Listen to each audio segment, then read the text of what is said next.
This video is intended for endgame players, so if you haven't reached endgame yet, I'd say you can ignore this and not stress. Otherwise, let's get started. PoE2's crafting system is very simple, it's just that the game does a poor job of providing information. I'll be fully explaining the basics of the crafting system, not explicitly telling you to copy a method, but simplify the game's mechanics for someone who needs to be introduced to them. Even if you know a lot of the game's mechanics, you may learn some tips or tricks here, starting with the most basic tips. Firstly, except for uniques or specific items which state otherwise, every piece of gear can have 6 modifiers, the first 3 called prefixes, the last 3 called suffixes.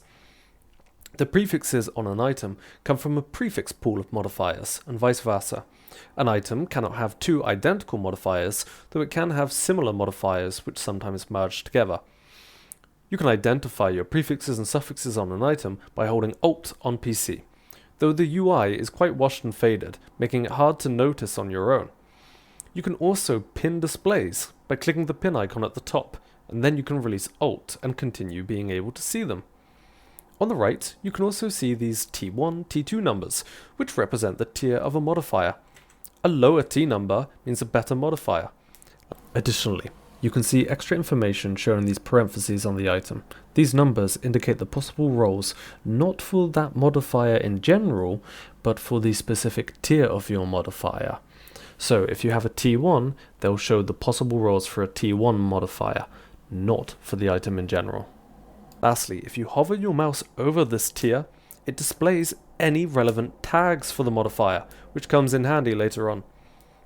Here's a website that includes the prefix and suffix modifier pools for each item, with an example shown for energy shield body armor.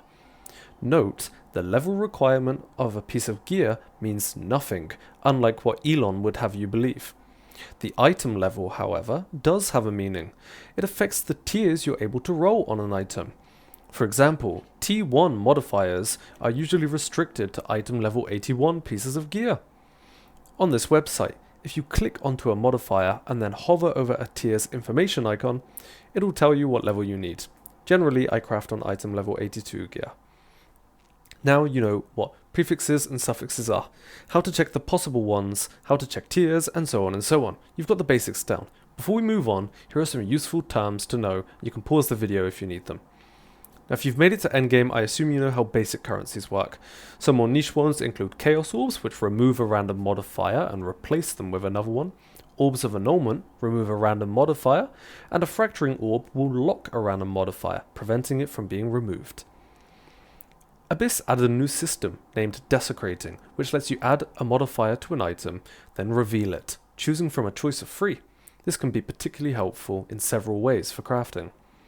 Essences are another group of items for crafting, with varying levels and effects: lesser, standard, greater, and perfect.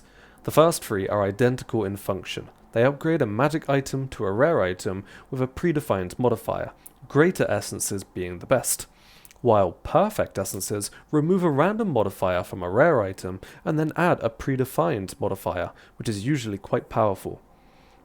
Finally, omens are one of the main tools for crafting, and they're earned through rituals or traded, costing a high price usually. Here are some example omens and their uses. There are omens which control whether your next modifier is a prefix or suffix.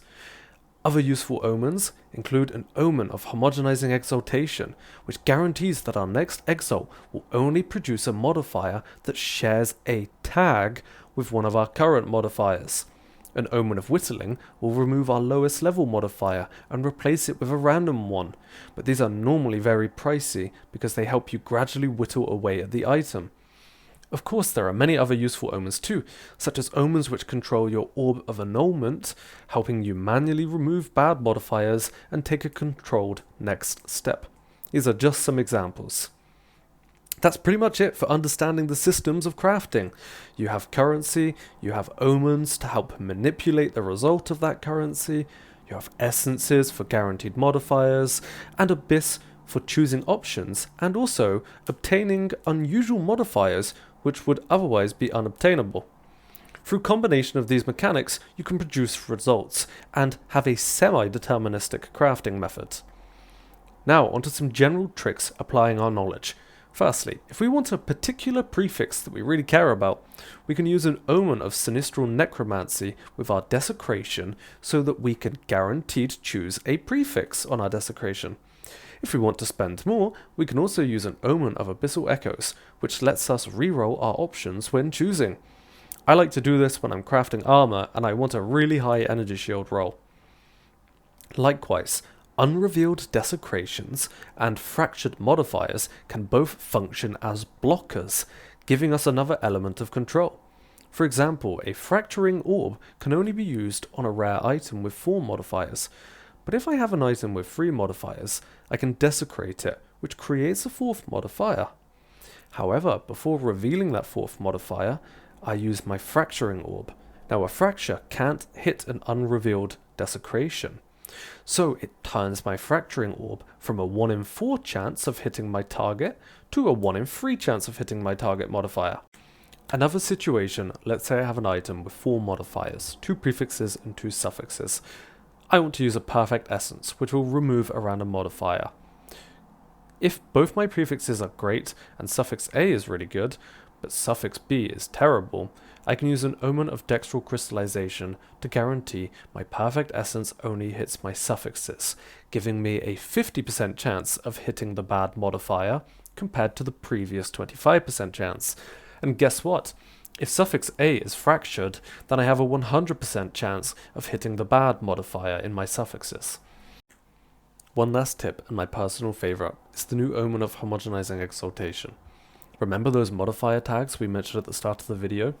They're incredibly overpowered when you look at the database website. If we have an item with only defense tag modifiers, then we can guarantee landing another defense modifier. I often use these to create triple resistance gear. Just be careful, look at the database carefully, sometimes it hides tags until you click onto a modifier. Use process of elimination to identify which modifiers share a tag in common with your current ones.